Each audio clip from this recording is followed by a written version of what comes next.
News, सच जरूरी है। नमस्कार, आप देख रहे हैं एमएनएस न्यूज और मैं आपके साथ सेजल। आई नजर डालते हैं आज की खास खबरों पर। भावनगर में मां बेटे ने मिलकर बेटी की हत्या, पिता की शिकायत पर मामला दर्ज। गुजरात के भावनगर में भिकाड़ा गांव के 22 वर्षीय पायल की उसकी मां दयाबेन और भाई प्रकाश ने मिलकर हत्या कर दी। पारुल ने प्रेम संबंधों को लेकर परिवार नाराज। घटना के बाद आरोपियों ने शव को प्लास्टिक में लपेटकर चेकडैम में फेंक दिया और खून लगे कपड़े जला दिए। पिता हिम्मत भाई ने हत्या का पता लगने पर पुलिस से शिकायत दर्ज कराई। पुलिस ने मां और बेटे को गिरफ्तार कर हत्या और सबूत नष्ट करने के आरोप में मामला दर्ज किया और जांच शुरू कर दी है। लड़की की हत्या की घटना सामने आई है, समग्र बाबत क्या है और कैसे गुना डिटेक्ट हुआ? भावनगर डिस्ट्रिक्ट का जो वर्तेज थाना है, उस थाना में भिकड़ा गांव है। वहाँ ये जो 18 तारीख जो है, वहाँ एक लाश मिली थी तालाब में। और ये लाश जो है ना, ये कई दिनों से वहाँ पड़ी हुई थी और वो जो फूल गई थी। और वहाँ पुलिस ने वहाँ जाके देखा तो लाश के ऊपर जो है ना, थोड़ा सा ब्लड का स्पॉट उनके ऊपर मिला था। तो इसका कब्जा लेके मेडिकली इनका इंक्वेस्ट और पीएम के लिए ले गए। बाद में एसपी साहब की ओर से 2 टीम की रचना की, जिसमें पीआई श्री वाला एलसीबी और पीएसआई श्री झाला जो एलसीबी और वर्तेज का जो भी पीएसआई है, इनको ये डिटेक्शन का काम सौंपा। और पूरी डीप में अलग अलग साहित्य के और ये परिवार के आदमी की पूछपरछ की। और उसी पूछपरछ में ये माता और पुत्र उन लोगों ने ये कबूला और उनके पिताजी के सामने भी इन लोगों ने कबूला कि ये हत्या हमने की हुई है। तो ये सरफेस पे आया और वर्तेज पुलिस स्टेशन में ये एफआईआर दाखिल की। ये हकीकत इसमें देखिए तो ये मरण जनाब जो भी पारुल है, उनकी उम्र 22 साल है और वो विवेक नाम के लड़का है। उसके कांटेक्ट में आए और इंस्टाग्राम पे उन लोग बातचीत कर रहे थे। वो ये माता और जो भी पुत्र है, उन प्रकाश, उनको अच्छा नहीं लगता था।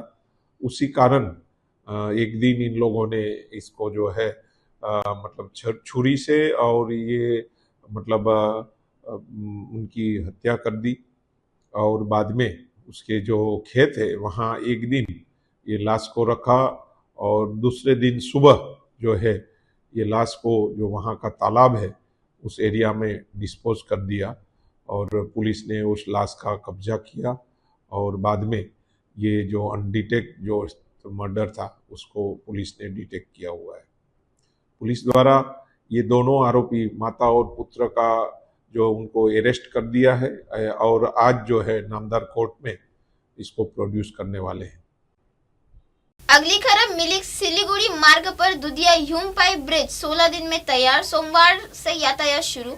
पश्चिम बंगाल के दुधिया में मिरिक और सिलीगुड़ी से जोड़ने वाला ह्यूमपाई ब्रिज पीडब्ल्यूडी ने सिर्फ 16 दिनों में पूरा कर दिया। 72 मीटर लंबे और 8 मीटर चौड़े इस वैकल्पिक ब्रिज पर सोमवार से सामान्य यातायात शुरू होगा। राज्य सरकार ने बताया कि 1965 में बने पुराने पुल की सुरक्षा को ध्यान में रखते हुए 468 मीटर लंबा पुल 54 करोड़ की लागत में बनाया जा रहा है। निर्माण कार्य चुनौतीपूर्ण परिस्थितियों में तेजी से पूरा किया गया। अगली खबर, चक्रवाती तूफान का असर बंगाल और पड़ोसी राज्य में 28 से 31 अक्टूबर तक भारी बारिश का अलर्ट। पश्चिम बंगाल से बंगाल की खाड़ी पर बने निम्न दबाव के कारण 28 से 31 अक्टूबर तक कई जिलों में भारी बारिश की संभावना। 27 अक्टूबर से कोलकाता, दक्षिण 24 परगना, पूर्व पश्चिम मेदिनीपुर, हावड़ा और झारग्राम में हल्की बारिश शुरू हो सकती है। उत्तर बंगाल के दार्जिलिंग,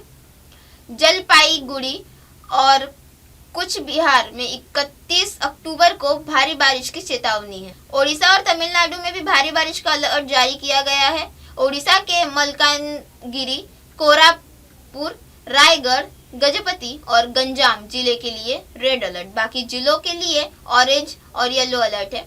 मछुआरों को समुद्र में न जाने की तुरंत किनारे लौटने की सलाह दी गई। अगली खबर, जम्मू कश्मीर दरबार स्थानांतरण की तैयारियां जोरों पर। जम्मू में कार्यालय और शहर की सजावटें। जम्मू और कश्मीर में 4 साल बाद दरबार स्थानांतरण की परंपरा फिर से शुरू हो रही है। मुख्यमंत्री उमर अब्दुल्ला ने फैसले के बाद श्रीनगर के सभी कार्यालय 31 अक्टूबर तक बंद होंगे और शीतकालीन राजधानी जम्मू में सरकारी दफ्तरों, सिविल सचिवालय और राजभवन में आसपास सफाई, रंग रोगन और मरम्मत का काम तेज कर दिया गया है।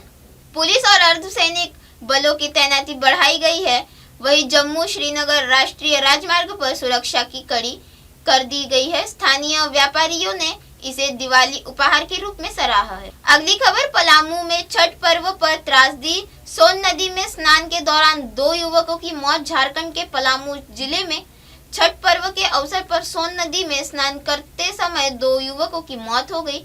बिहार में रहने वाले अंकुश पासवान और आदर्श चंद्रवंशी खरना के मौके पर नदी में गए थे और तेज बहाव से बह गए। हुसैनाबाद थाना क्षेत्र के पोखराही गांव में कुल 6 लोग नदी में स्नान करते गए थे, जिसमें 3 बह गए और 3 किनारे सुरक्षित पहुंचे। गोताखोरों ने अंकुश और आदर्श के शव बरामद कर लिए हैं, जबकि तीसरे युवक रजनीश चंद्रवंशी की तलाश जारी है। अगली खबर, मुरादाबाद के आवारा सांड ने बुजुर्ग को उठाकर फेंका, अस्पताल में हुई मौत। उत्तर प्रदेश के मुरादाबाद जिले में चंदन नगर में एक आवारा सांड ने राह चलते बुजुर्ग खजान सिंह को अपनी सींगों से उठाकर जमीन पर पटक दिया। घटना में गंभीर रूप से घायल खजान को अस्पताल में भर्ती कराया गया, लेकिन इलाज के दौरान उनकी मौत हो गई। वीडियो में दिखा कि बुजुर्ग सड़क पार करने की कोशिश कर रहे थे, तभी पास खड़ी महिला और एक व्यक्ति सांड को भगाने का प्रयास कर रहे थे। पानी डालने से सांड गुस्से में आ गया और हमलावर हो गया। घटना के बाद नगर निगम में सांड को पकड़ लिया गया। अगली खबर, देश भर के SIR की तारीखों का ऐलान आज। पहले चरण में 5 राज्यों में वोटर लिस्ट रिवीजन। चुनाव आयोग आज पूरे देश में वोटर लिस्ट रिवीजन की तारीखों का ऐलान करेगा। शाम 4:15 बजे मुख्य निर्वाचन आयुक्त ज्ञानेश कुमार प्रेस कॉन्फ्रेंस के जरिए जानकारी साझा करेंगे। पहले चरण में SIR पश्चिम बंगाल, असम, तमिलनाडु, पुडुचेरी और केरल में होगी, जिसमें 2026 में विधानसभा चुनाव होने वाले राज्य शामिल है। SIR प्रक्रिया के तहत मतदान सूची अपडेट की जाती है। नए वोटरों को जोड़ना और मृतक या स्थानांतरित वोटरों के नाम हटाना शामिल है। पहले से सूची के नाम वाले मतदाताओं को दस्तावेज दिखाने की जरूरत नहीं है। अगली खबर, अमेरिका में शटडाउन का असर, उड़ानें और फूड बैंकों पर पड़ा दबाव। अमेरिका में जारी शटडाउन के कारण हवाई यातायात और आम नागरिक प्रभावित हैं। दक्षिणी कैलिफोर्निया हवाई केंद्र के कर्मियों की कमी के कारण लॉस एंजलिस सहित कई हवाई अड्डों पर उड़ानें देरी या रद्द हो रही है।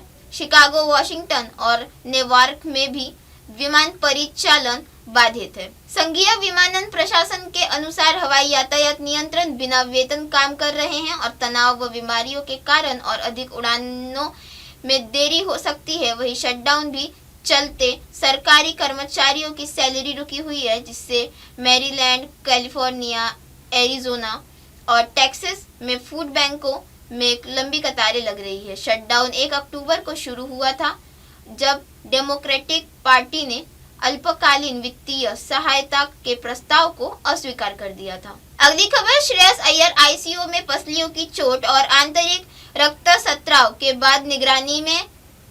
भारतीय क्रिकेटर श्रेयस अय्यर और ऑस्ट्रेलिया के खिलाफ तीसरे वनडे मैच में फील्डिंग करते समय चोट लगी थी। कैच लेने के दौरान गिरने से उन्हें पसलियों में चोट और आंतरिक रक्तस्राव हुआ।